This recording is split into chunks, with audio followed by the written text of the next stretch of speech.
신발과 갈비뼈, 상반신이 사라진 시신은 금전적 욕망과 은폐 시도의 결과였고 사건은 가족이라는 울타리 안에서 일어난 비극이었죠.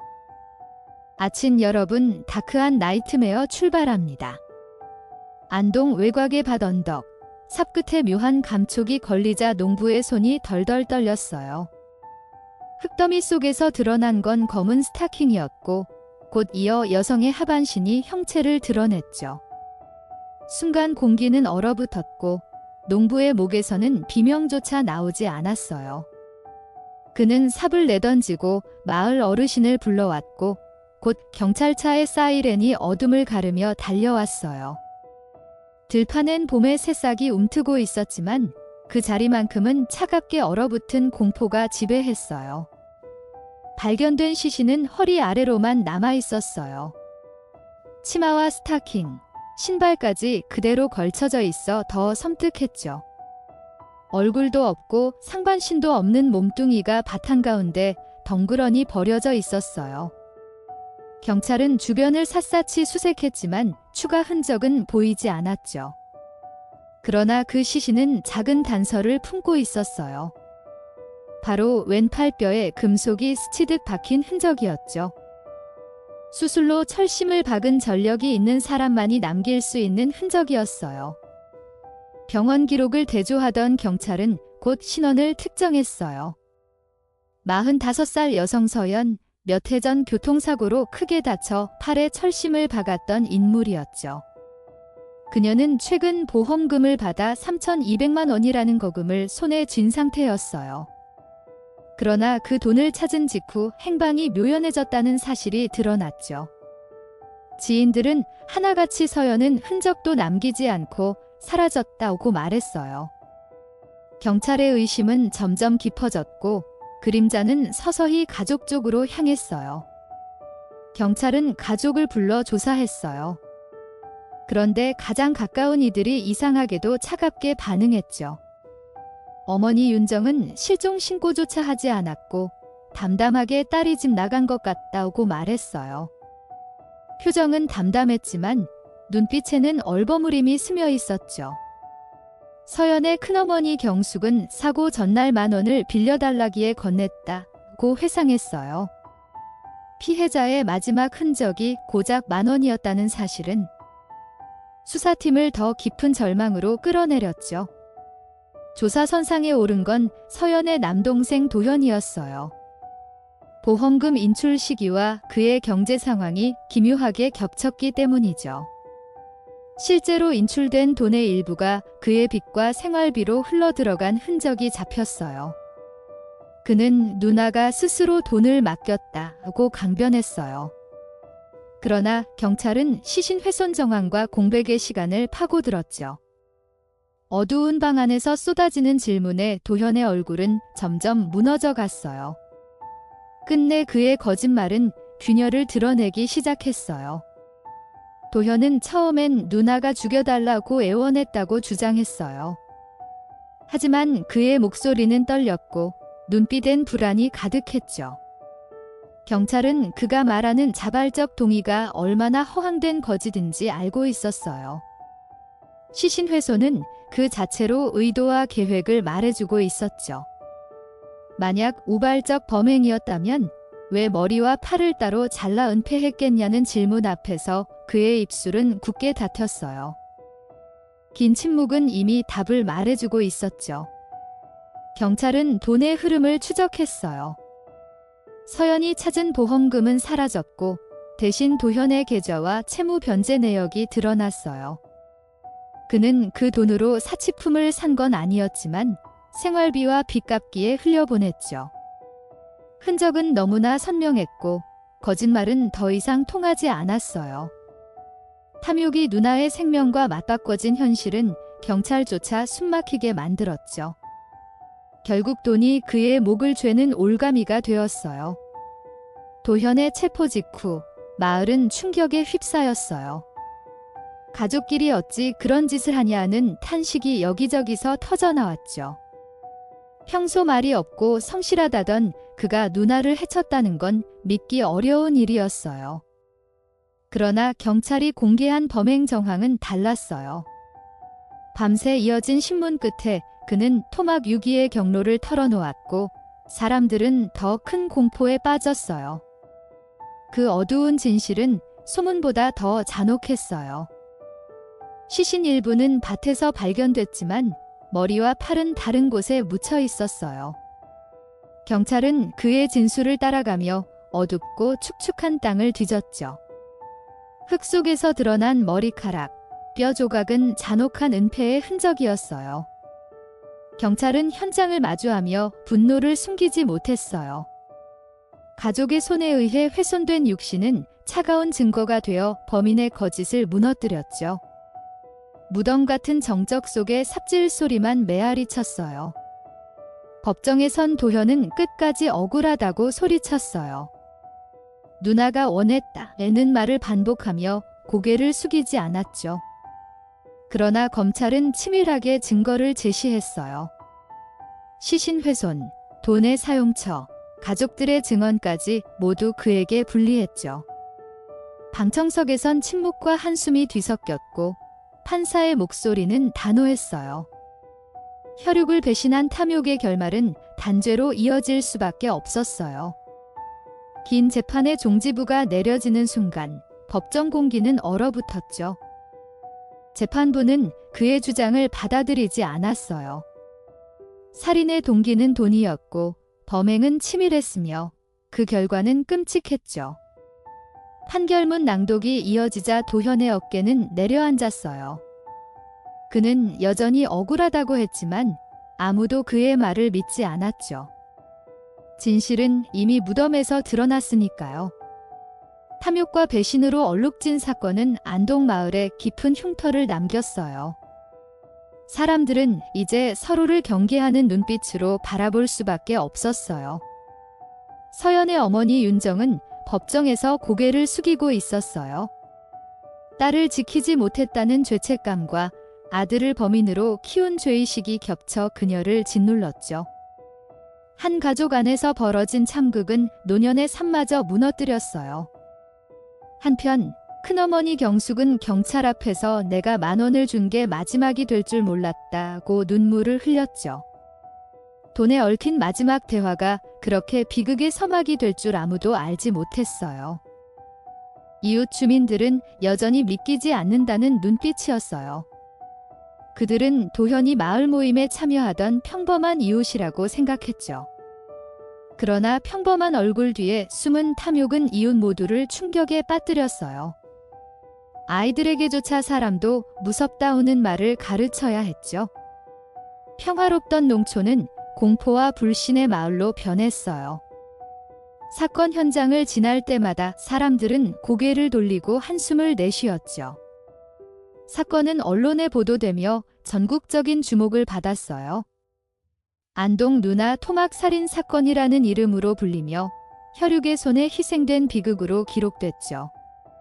기사마다 등장하는 단어들은 잔혹했고 시청자들은 놀라움과 분노를 쏟아냈어요. 그러나 가장 큰 고통은 여전히 가족에게 남아 있었어요. 서연은 끝내 돌아오지 못했고 도현은 쇠창살 뒤에서 세월을 보내야 했어요. 그 비극은 마을을 넘어 사회 전체의 기억에 새겨졌죠. 이웃 주민들은 여전히 믿기지 않는다는 눈빛이었어요. 그들은 도현이 마을 모임에 참여하던 평범한 이웃이라고 생각했죠. 그러나 평범한 얼굴 뒤에 숨은 탐욕은 이웃 모두를 충격에 빠뜨렸어요. 아이들에게조차 사람도 무섭다우는 말을 가르쳐야 했죠. 평화롭던 농촌은 공포와 불신의 마을로 변했어요.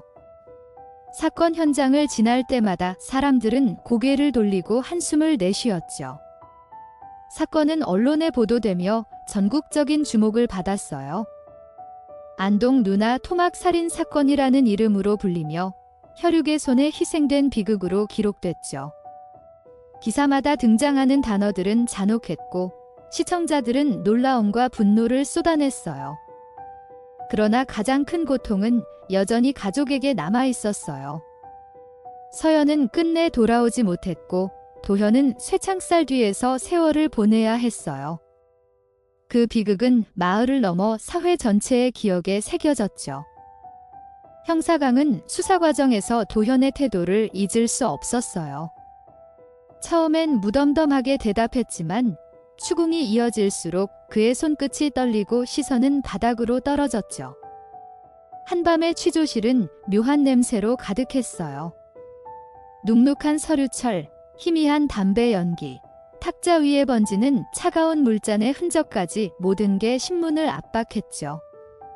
그 작은 방 안에서 도현의 내면은 서서히 무너져 내리고 있었어요.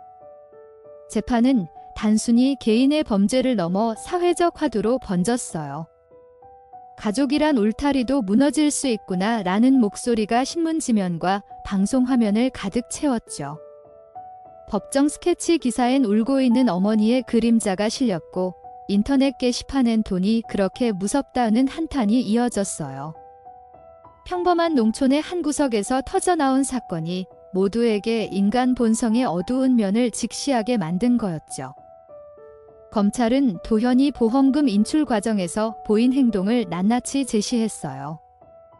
CCTV 속 그는 은행 창구에서 눈빛을 피하며 돈을 찾았고 곧장 근처 사채업자에게 달려갔죠. 지폐를 세던 그의 손은 다급했고 표정은 굳어 있었어요. 돈을 받아든 순간조차 기쁨이 아니라 두려움이 묻어났죠. 그가 자필이라는 예감은 이미 그날 그림자처럼 드리워져 있었던 거예요. 서연이 겪었던 마지막 순간은 끝내 밝혀지지 않았지만 정황은 충분히 말해주고 있었어요. 가까운 가족이자 의지해야 할 동생의 손에 목숨을 빼앗겼다는 사실, 그리고 그 후 남겨진 건 잘려나간 육신과 흙에 파묻힌 흔적뿐이었죠. 사람들은 그녀가 느꼈을 두려움과 절망을 상상하며 몸서리쳤어요. 인간의 탐욕은 혈육의 애정을도 찢어버릴 만큼 냉혹했음을 모두가 깨달았죠. 윤정은 마을에서 고개를 들고 다닐 수 없었어요. 딸을 잃고 아들을 범인으로 잃은 그녀는 하루하루를 죄인처럼 살았죠. 장터에 나가면 수군거림이 따라붙었고 이웃의 눈길은 동정과 비난이 교차했어요. 그녀는 늘 검은 옷을 입고 교회 종소리만을 의지했죠. 하지만 기도조차 그녀의 상처를 덮지는 못했어요. 그 눈물은 마을의 바람결에도 스며들어 오래도록 메아리 쳤어요. 형사강은 사건을 마무리하며 보고서 마지막 장에 이렇게 적었어요. 이 사건은 탐욕과 혈연이 부딪혀 무너진 비극의 기록이다. 그는 펜을 내려놓으며 깊은 한숨을 내쉬었죠. 매년 수많은 사건을 다루었지만 이번처럼 마음을 후벼 파는 사건은 드물었어요. 범죄 현장에 남겨진 흙냄새, 그리고 시신을 수습하던 순간의 싸늘한 공기가 아직도 귓가에 맴도는 듯 했어요. 안동의 들녘은 다시 평온을 되찾은 듯 보였지만 그곳을 지나는 사람들의 발걸음은 가벼워지지 않았어요. 아이들은 그 밭을 무서운 밭이라 불렀고 농부들은 지나치며 눈길을 피했죠. 계절은 변해도 기억은 변하지 않았어요. 그 자리엔 언제나 무언가 묻혀있을 것만 같은 기묘한 긴장감이 남아 있었죠. 땅은 말을 하지 않지만 기억은 결코 사라지지 않았어요. 사건이 남긴 건 단순한 범죄 기록이 아니었어요. 돈 앞에선 가족도 예외일 수 없다는 냉혹한 교훈이었죠. 사회는 이 사건을 교과서처럼 삼아 경각심을 이야기했어요. 방송 다큐멘터리는 사건을 재조명하며 기웃의 평범한 얼굴이 언제 괴물이 될지 모른다고 경고했죠. 시청자들은 공포와 경악 속에서 동시에 인간의 이기심을 돌아보게 되었어요. 도현은 결국 중형을 선고받고 수감됐어요. 감옥 안에서 그는 여전히 억울함을 주장했지만 세상은 그를 기억하지 않았어요. 오직 사건의 이름, 안동 누나 토막 살인 사건만이 사람들의 입에 남아 있었죠. 서연은 비극의 상징이 되었고 그녀의 이름은 안타까움과 함께 불려졌어요. 이 사건은 결국 우리 모두에게 질문을 던졌어요. 돈 앞에서 인간은 어디까지 무너질 수 있는가? 그 끝없는 질문을 남겼죠. 수감 생활이 이어지면서도 도현은 자신의 죄를 끝내 인정하지 않았어요. 그는 교도관에게 나는 억울하다는 말을 반복했지만 돌아오는 건 싸늘한 시선뿐이었죠. 철창 너머로 보이는 하늘은 좁고 답답했으며 그 속에서 세월은 바위처럼 무겁게 흘러갔어요.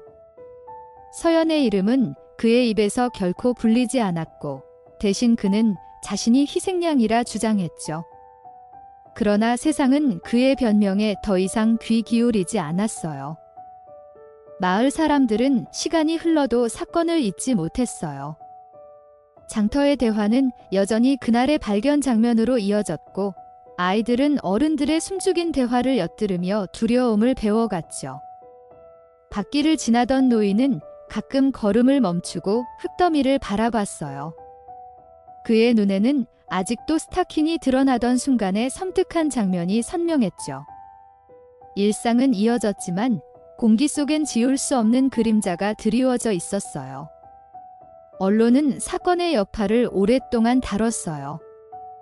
신문은 가족도 믿을 수 없는 시대라는 제목을 붙였고 방송에선 재연 배우들이 서연의 마지막 순간을 그려냈죠. 다큐멘터리 내레이션은 차갑게 울려 퍼졌어요. 탐욕은 피보다 짙은 벽을 세운다. 그 문장은 시청자들의 가슴을 짓눌렀죠. 리모컨을 쥔 이들조차 눈을 떼지 못한 채 자신의 가족을 돌아보는 불안한 침묵에 잠겼어요. 윤정의 집은 이제 문을 닫은 듯 고요했어요. 창문은 늘 커튼으로 가려져 있었고 마당의 잡초는 손길을 잃은 채 무성했죠. 이웃이 건네는 인사에도 그녀는 고개만 끄덕일 뿐 말이 없었어요. 부엌엔 차갑게 식은 밥상이 덩그러니 놓여 있었고 그 위엔 아무도 쓰지 않는 젓가락이 놓여 있었죠. 집안의 공기는 늘 무겁고 그림자는 저녁에도 거치지 않았어요. 큰어머니 경숙은 종종 그날을 떠올리며 눈시울을 붉혔어요. 마지막으로 10,000원을 건넨 게 내 잘못 같아 그녀는 마을 사람에게 중얼거렸죠. 돈이 얽힌 작은 대화가 결국 거대한 비극의 단초가 되었다는 사실은 그녀의 가슴을 무너뜨렸어요. 잠들기 전 그녀는 늘 서연의 얼굴을 떠올렸고 미처 지켜주지 못한 어른의 무력함을 자책했어요. 그 회한은 밤마다 그녀의 꿈을 괴롭혔어요. 형사강은 수사자료를 봉인하며 마지막으로 사건 현장을 찾았어요. 흙바람이 일던 들녘, 새싹은 자라났지만 기억은 변하지 않았죠. 그는 담배를 꺼내 물었지만 끝내 불을 붙이지 못했어요. 가슴속에 맴도는 건 아직도 시신을 수습하던 순간의 싸늘한 촉감이었어요. 그는 사건 기록에 도장을 찍으며 스스로 다짐했죠. 이 기억을 끝까지 잊지 않겠다. 재판 기록은 법학 교재에까지 실렸어요. 가족 간 살인과 금전적 동기라는 사례로 분석되며 후학들의 연구 대상이 되었죠. 판례는 단순히 범죄의 결과를 기록한 게 아니었어요. 인간의 본성, 돈이 가져오는 심연, 그리고 가족이라는 이름이 얼마나 쉽게 무너질 수 있는지를 보여주는 증거였어요. 학생들은 활자를 읽으며 충격을 숨기지 못했어요. 도현은 감옥 안에서 종종 성경을 읽으며 자신을 위로했어요. 그러나 옆방 수감자들조차 그를 믿지 않았죠. 내가 무슨 믿음을 말하냐는 조롱이 돌아왔고 그는 더 깊은 침묵에 잠겼어요. 쇠창살 사이로 흘러드는 빛은 희미했고 밤마다 벽에 스치는 바람 소리는 죄책감처럼 귓가를 울렸어요. 그는 억울함을 중얼거리면서도 내심 스스로의 끝없는 그림자와 싸우고 있었어요. 마을 교회 종소리는 여전히 정오마다 울렸어요. 그러나 사람들은 그 소리를 듣고도 마음이 편치 않았죠. 종소리 사이사이에 떠오르는 건 서연의 얼굴, 그리고 도현의 차가운 눈빛이었어요. 예배당 안에서 목사는 사랑은 가장 가까운 이에게서 지켜져야 한다고 말했죠. 그러나 신도들의 가슴엔 가까운 이가 가장 무서웠던 사건이라는 역설이 깊이 박혀 있었어요. 세월이 흘러도 사건은 잊히지 않았어요. 마을 기록에는 여전히 그날의 신문 스크랩이 남아 있었고 사람들의 대화 끝에는 한숨이 이어졌죠. 밭은 다시 경작되었지만 누구도 깊이 파기를 꺼렸어요. 흙 속엔 여전히 기억이 묻혀 있다고 믿었기 때문이죠. 사건은 단순한 과거가 아니었어요. 인간이 어디까지 무너질 수 있는지 우리 모두에게 던지는 질문으로 살아남았어요. 시간은 흐르며 계절이 바뀌었지만 안동 서후면의 밭은 여전히 사건의 그림자를 드리우고 있었어요. 농민들이 다시 씨앗을 뿌렸으나 흙을 고를 때마다 삽끝에 닿는 묘한 감촉이 사람들을 불안하게 했죠.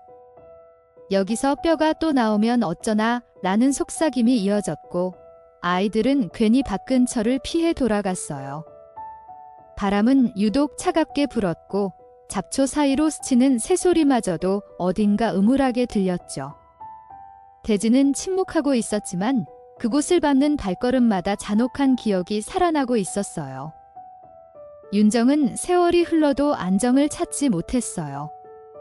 그녀의 방 안에는 서연이 입던 검은색 트레이닝복 조각이 비닐에 쌓여 있었고 꺼낼 때마다 눈물이 흘러내렸죠. 밥상을 차려도 젓가락이 하나 비어 있었고 그 빈자리가 그녀를 더욱 무너뜨렸어요. 기초수급비를 잃을까봐 신고를 미뤘던 순간은 지금도 가슴을 짓눌렀죠. 그녀는 종종 서연의 목소리를 환청처럼 들었어요. 엄마, 나 좀 도와줘. 그러나 고개를 돌리면 방 안에는 고요만이 남아 있었어요. 도현의 또 다른 남동생 민수는 가족의 이름이 언론에 오르내리는 것을 감당하기 힘들었어요. 그는 마을에서 등을 돌린 채 고개를 숙이고 다녔죠. 친구들이 속삭이는 뒷말은 칼날처럼 그의 귀를 파고들었어요. 그 집안은 무서워. 그는 억울했지만 반박할 힘조차 없었죠. 술잔을 기울이다가도 눈물이 솟구쳤고 형제라는 이유만으로 함께 짐을 져야 한다는 현실에 무너졌어요. 사건은 그에게도 형벌처럼 이어지고 있었어요. 형사강은 퇴직을 앞두고 사건을 회상했어요. 그는 서류철을 넘기며 서연의 이름이 적힌 페이지에 손가락을 오래 멈췄죠. 우린 최선을 다했지만 저 여인의 마지막은 너무 쓸쓸했어. 그의 목소리는 갈라졌고 손끝은 미세하게 떨렸어요.